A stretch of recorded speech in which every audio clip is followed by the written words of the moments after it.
economy. The increases in our revenue tariffs are up sharply. The cost of gasoline is down. The cost of eggs is down. Actually, I think Trump's economic plan's working incredibly well. Okay. On that positive note. So can I just say something real quick to Roger? Very quick. Can I just say something quick to Roger? Very quick. So Roger, you just said we have Trump derangement syndrome. You're the guy that's a 7-count convicted felon who Donald Trump pardoned, okay? So if there's anybody that wears the Donald Trump knee pads 24/7, it's you. You have TFS Trump fellatio syndrome. You're right. So you're right. When the judge doesn't allow you to, when the judge doesn't allow you to mount any defense, and when the judge withholds exculpatory evidence from your trial in a Soviet-style show trial, you go to trial in D.C. Okay. And by the way, you're the one with the derangement syndrome. All right. On that less, you're the one with the derangement syndrome. On that less positive note, anytime, pal, anytime. On that less positive note, I'm now going to call an end to this. Thank you. Roger. Thank you all very much indeed. I appreciate it. Well, joining me now is Riley Gaines. It's interesting because Jack says MAGA is fighting for the country. So is fighting for the country giving the biggest tax breaks to the top 1% in the history of the nation? Is fighting for the country not giving people due process and people that have been living in this country for decades and ICE agents coming up to them, not identifying themselves, ripping them from their families right outside of the courtroom? They're trying to do the right thing or sending people to El Salvador prisons with no criminal record. That's fighting for the country while Donald Trump is doing this weird masturbation dance on July 4th when dozens of kids are missing in Texas. That's fighting for the country, Jack? No, I'm sorry. That's the opposite of fighting for the country, okay? You know exactly what dance I'm talking about, Jack. I'm sure you do it every night before you go to sleep.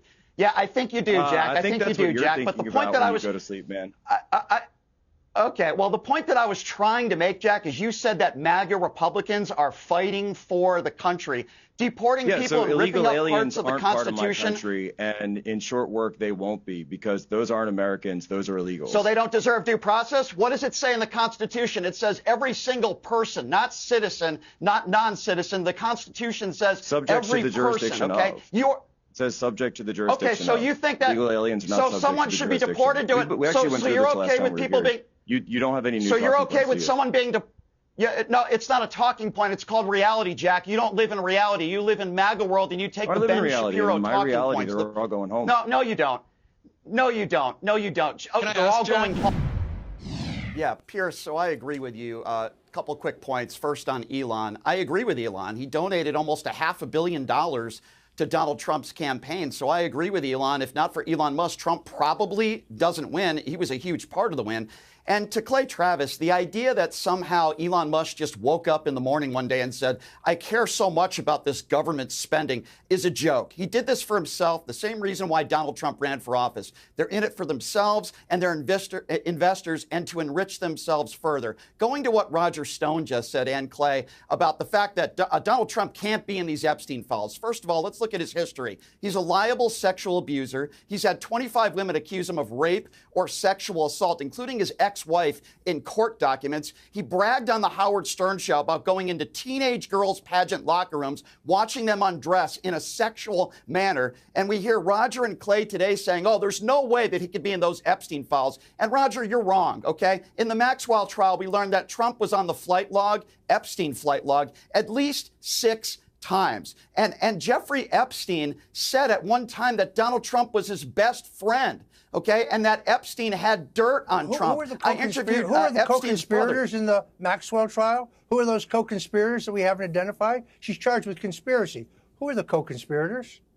Ask the U.S. Attorney. Be nice to have Epstein files to know that, wouldn't it? But Brian, I would ask you. I would say, Brian, this. I thought that Clay made a very good point. The Democrats literally threw everything but the kitchen sink, and that was because they couldn't wrestle the sink off its bolts. Otherwise, they would have thrown that as well at Trump. And the point being, they had. But here's the point: they had access to the Epstein files. If there was anything in there whatsoever that was even a tiny bit damaging to Trump, they'd have leaked it, wouldn't they? Why wouldn't they? Well, I mean, you could make the same argument with Republicans going after Joe Biden, calling them the Biden crime family.